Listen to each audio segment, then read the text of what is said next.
It's now time to hear from Anka on biohacking strategies for event professionals on the go, which, let's face it, many of us are. We know that the hustle is real, but what if you could biohack your way to more energy and resilience? Well, you're in luck. Anka is here to share her actionable tips that you can start using today. I'm really excited about this one. Anka, welcome to the stage.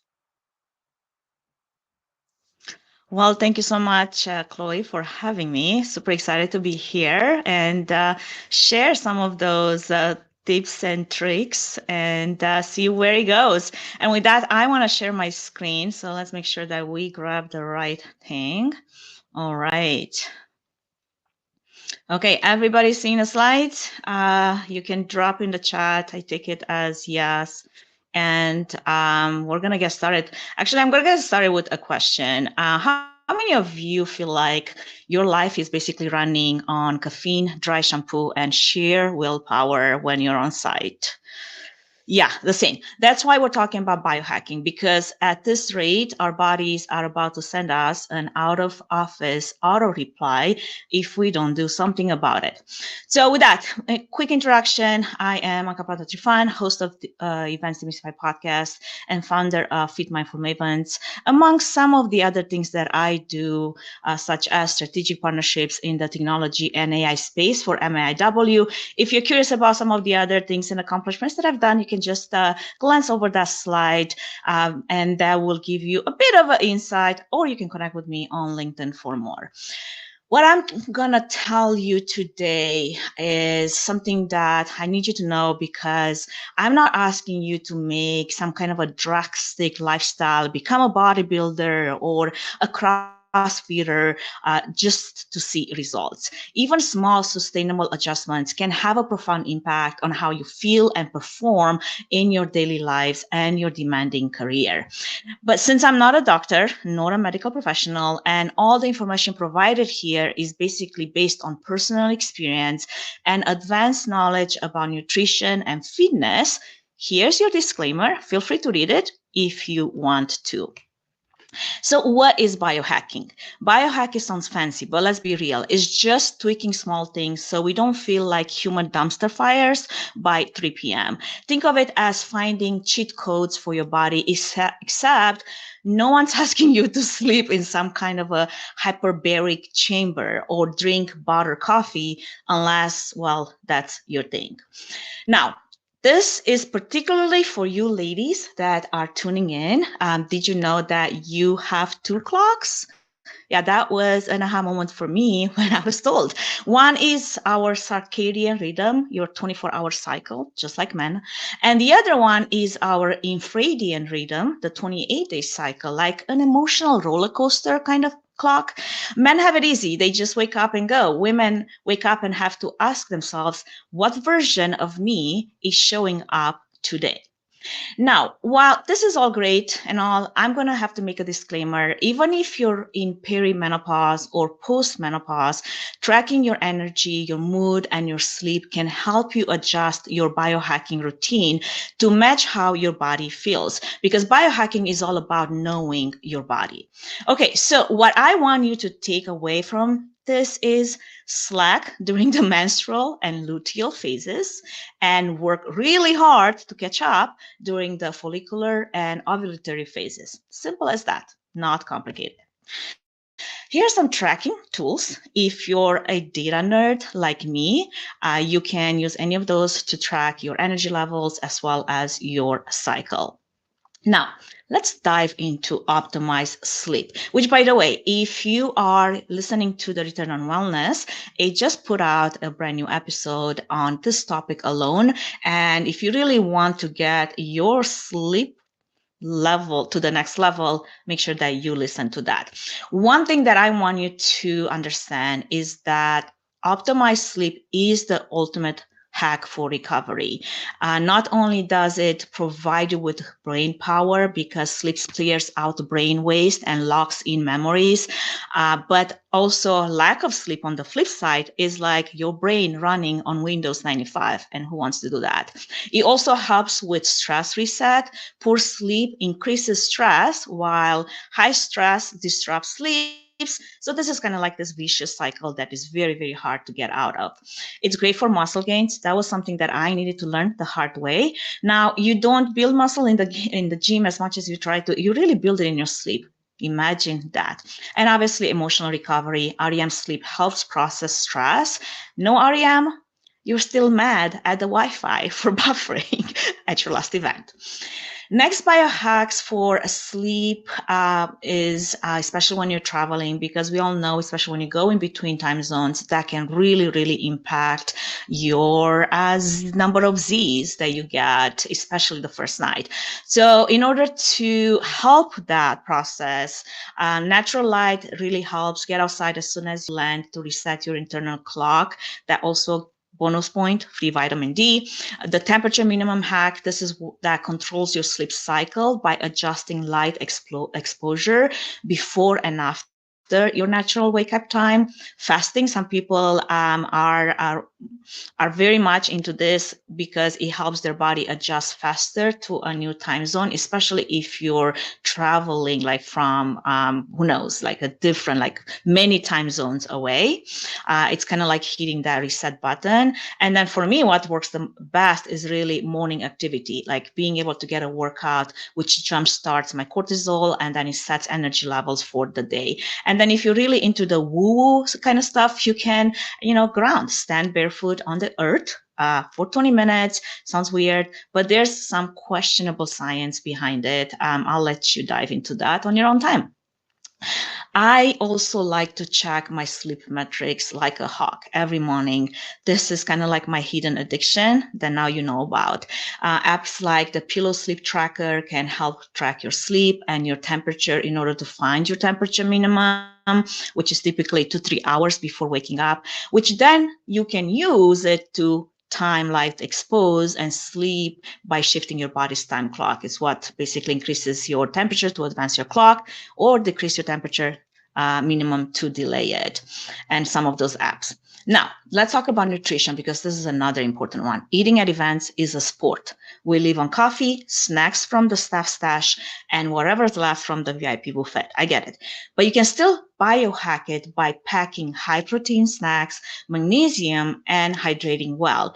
This is your, as I call it, the Don't Be a Gremlin kit. Estimated portion sizes are great for tracking macros, especially if you're tracking just protein, and especially if you don't carry a food scale like me, because you're not a weirdo, and that's okay. Now, food is fuel, not a reward, and it's something that many people have an issue with that. It's not a treat. It's not something you earn. Just like you wouldn't put cheap gas in a high-performance car, you shouldn't treat your body like a rental running on fumes. For event professionals on the go, proper fueling is non-negotiable. Whether you're on your feet for 15 hours event days, you're prepping for a big show, or grinding through long hours and meetings, strategic nutrition keeps you sharp, focused, and resilient, and energy crashes are really not an option. So how much protein should one eat? Well, enough to keep you energized, strong, and ready to tackle those long event days. For event professionals on the go, protein is key for sustained energy, muscle recovery, and focus, not just for bodybuilders, because it really helps you from crashing mid-show, and it helps you bounce back faster after those long hours on your feet. A simple protein intake formula that I like to share is aim for 0.5 to 0.75 grams per pound of body weight. And if you're really ambitious, you can go all the way to 1.25 grams per body weight. Plant-based, animal-based, it all works. It doesn't matter. And then for a quick portion size guide, if you don't have a scale, basically your palm size should be your protein. And then carbs, it's a fist size, and then fats, this much. Another biohacking strategy is the circadian meal timing. 1 hour post waking up, it's your first bite of food. 2 to 3 hours before bed, it's your last bite of food. I'll be honest with you, this doesn't work for me. I cannot go hungry to sleep. Okay, so I gotta have my last bite of food a little closer to my sleep time. Some meal timing macro tracking apps, that's huge for me. Here's some helpful ones for you if you are into that kind of stuff and if you're tracking.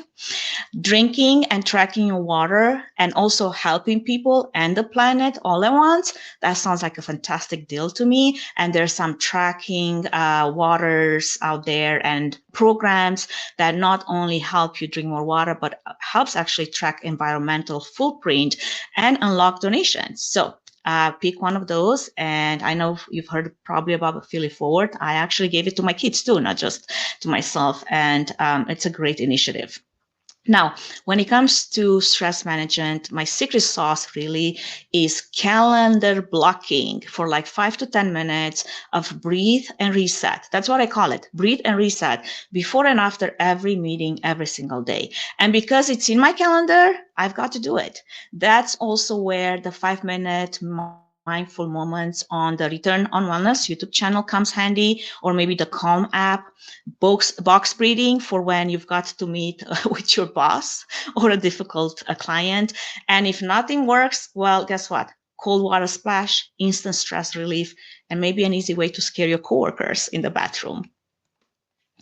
A few guided apps are there, as I mentioned, Calm and Headspace. Try them out, or Novo Being. That was interesting.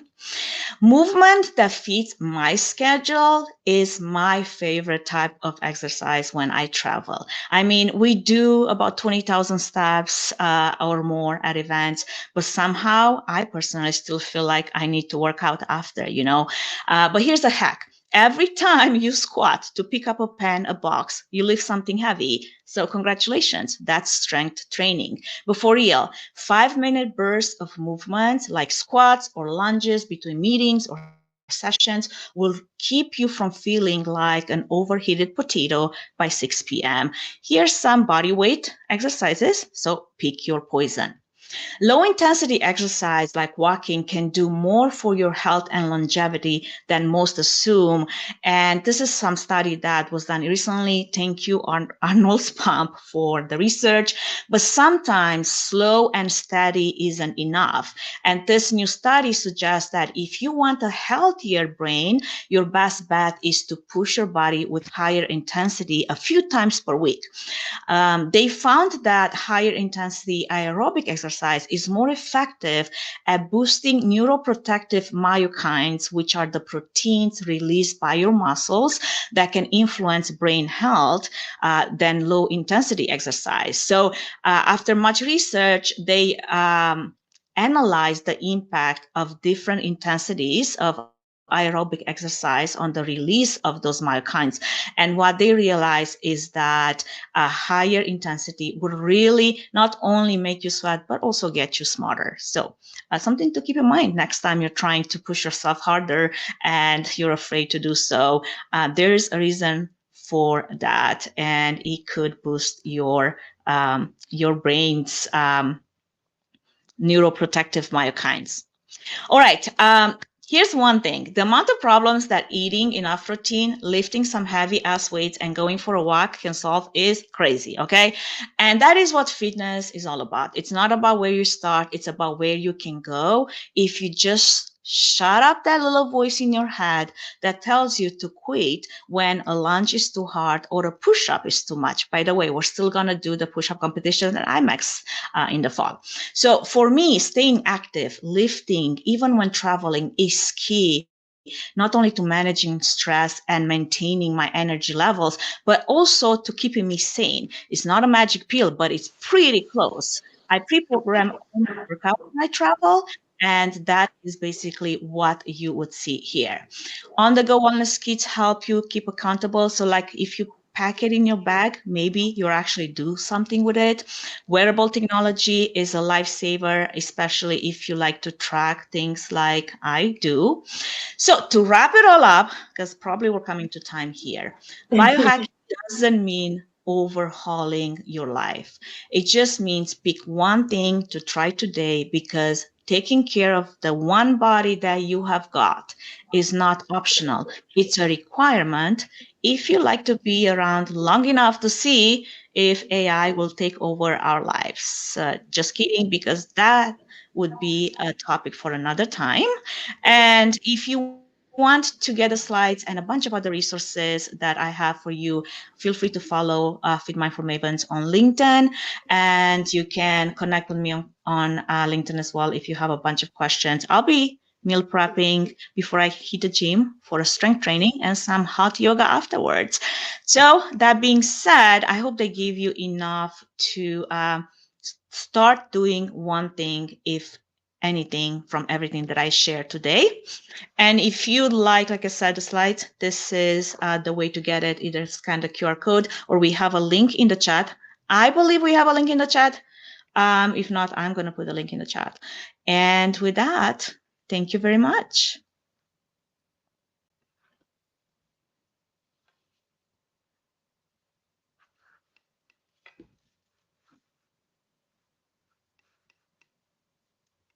All right. Thank you, Anka. That was awesome. We have to head to the next session, but thank you so much. Can't wait to watch the record and take all the notes again, but you also are hilarious and one of my favorite people to follow on LinkedIn. So if you haven't followed Anka yet, be sure you go to her LinkedIn. She's up to so many cool, wonderful things, such an inspiration. And really, the biohacking is really important for our profession specifically because of the stress event planning has on our body. So thank you so much. Thank you, Lisa.